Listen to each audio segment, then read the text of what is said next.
Hey, what's up you guys? Jack here. Today I'm going to be showing you guys how to build a auto start. We got Isaac here who's going to be helping me. Let's show you guys how to build this simple auto start. Before we get started, make sure you guys like this video if you guys enjoy this type of content, and subscribe if you guys are new. Alright, let's get right into it. So I'm going to delete my auto start here and then show you guys how to build it from scratch. To island settings, content, in the tab devices. Here are the devices that we'll need. We will need the player counter. I'm going to be placing these devices in my hotbar. Next, we will need the trigger. Next, the prop manipulator. The last thing that we'll need is actually in the gallery, so back out of the devices to the galleries tab. We're going to type in farm, and in farm we're going to go to the frenzy farm barn. In here we're going to find our wall, and we're going to take this. The first thing we'll place is our wall. We're going to place it in between our ramps. Next, place down our player counter. Now the prop manipulator. We're going to place it on the side, just like this. Go into the settings. In all options, change the options that I show you. At the bottom, affect all objects in a zone. Turn this on. That'll give you more options. We're going to set the size of this zone. Zone width, 0.25.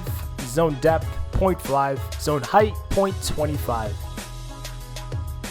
Confirm. Next, place down the trigger. Go into the settings. Here are the options that you got to change. Visible in game, off. Triggered by player, off. Triggered by vehicles, off. Triggered by sequencers, off. Triggered by water, off. Trigger delay, 0.5. Trigger VFX, off. Trigger sound effects, off. So this trigger will activate and disable our wall. The option trigger delay, I recommend 0.5 or 0.75. Here are the two differences for the auto start. This is the delay it takes for the auto start to activate. I personally like this 0.75, but you can always use the 0.5 if you want your auto start to start faster. We're going to copy this trigger, place a new one. Now this trigger will activate to reappear our auto start. In the options, we're going to set our delay to 2. To our player counter. In all options, here the options will change. Info panel visible, off. Use zone, turn this on and more options will appear. Zone width, 0.55. Zone height, 1.8.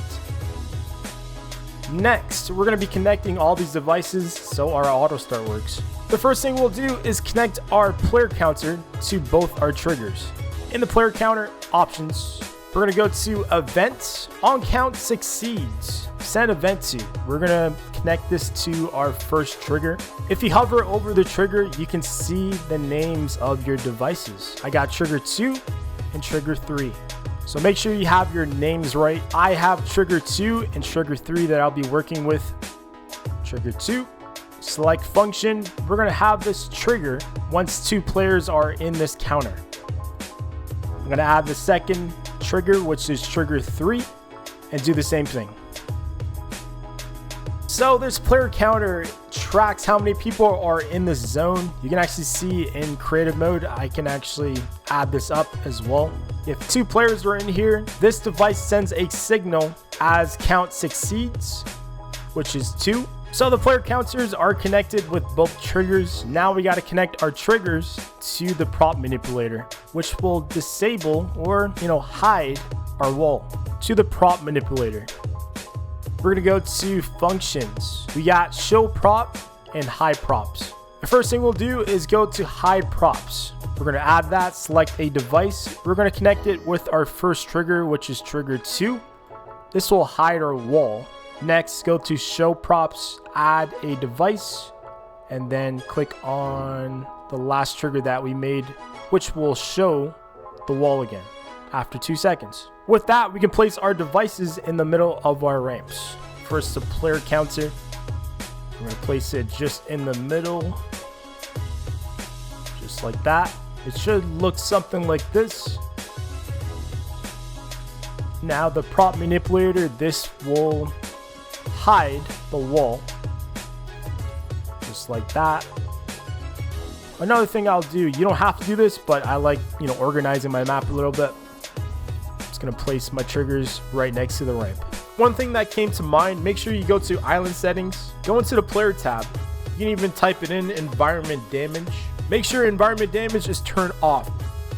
This makes sure that you can't damage your auto start in between your ramps. Hey Isaac, you can come back now. All right, we're gonna test it out. There you go. Oh, boom, boom, boom. Don't let me do this to you, Isaac. You need redemption. There you go. There you go. That's a good timing. So as you can see, guys, that is the auto start. Hopefully you guys got your auto start working. Make sure you guys like the video if you guys did. Subscribe if you're new and are interested in my type of content. And be sure to check out my newest map that I've created, Galactic Red versus Blue. I'll see you guys next time. Peace.